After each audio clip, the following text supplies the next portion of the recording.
Hey, my name is Ludwig Aldén and I'm an international exchange student studying here at Victoria University and taking part in the Future of Work course where you presented your wicked problem. First of all, I just want to say on a personal note that I really applaud you for attacking these issues that you do with the charity. My family back home is all teachers, so I've grown up with listening to the dinner table conversation surrounding these types of issues, and just really applaud you for doing the work here that my parents are trying to do in Sweden as well. So all the best in the future. Now, to the report. You came in and you stated the wicked problem as students and teachers are incredibly busy, so how can YES continue to develop 21st century skills without offering credits? So as soon as I heard this question, I started thinking about the technicalities you could actually do this to improve with the different credit systems.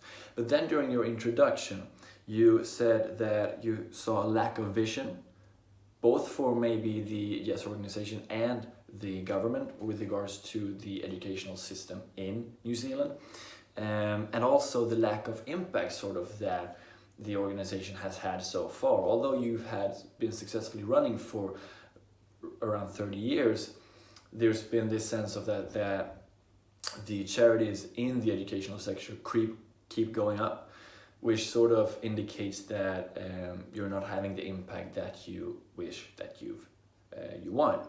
So with that in mind, I actually changed the question for the report, or the question I used for the report was how YES can increase their impact on the New Zealand educational system.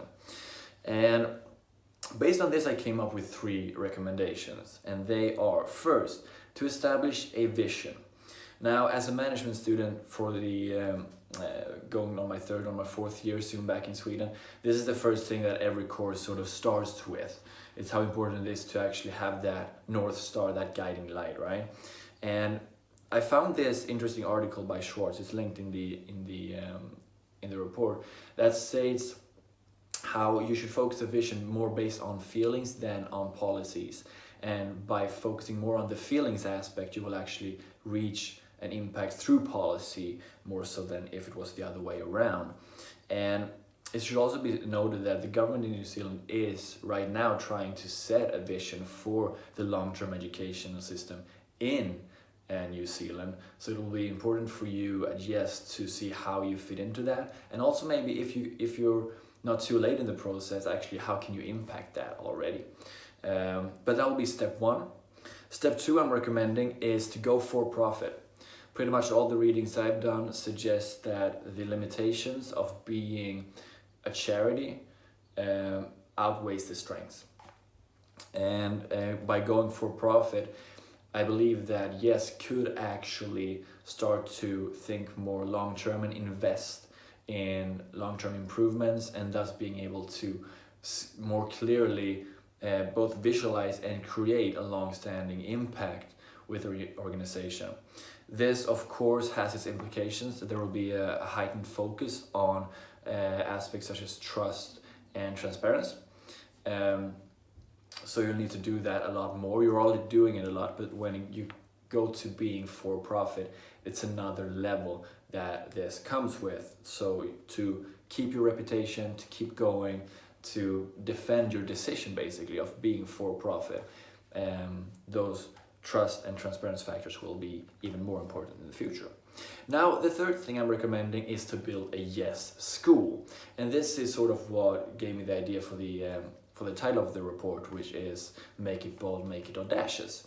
And I drew a lot of inspiration from the LeBron James Foundation and the government in Ohio in the United States, and they just a couple of months ago launched a project together that is building a new school called the I Promise School. And this school is sort of built on new ideas and how to improve the educational system, and they use this school sort of as a pilot project between the charity and government. And I saw that as a really cool and example of how to actually achieve an impact, because if this pilot project could work, then they could seek the funds and actually launch that on a larger scale. And by doing that sort of project here in New Zealand, I believe that you could probably achieve that policy impact in a larger way as well. Implications of that, of course, is a huge undertaking. It's going to need a lot of money. It's going to need a complete reorganization. It's going to be a lot of lobbying. It's going to be all of these things. But I just feel like I wanted to give you something that made you think outside the box, because that's probably where the impact that you are searching for, that's where you're going to find it. So thank you so much for your time. I hope you enjoyed the report, and if you have any questions, my email and details are in the report. Thank you so much, and keep going. Your work is great.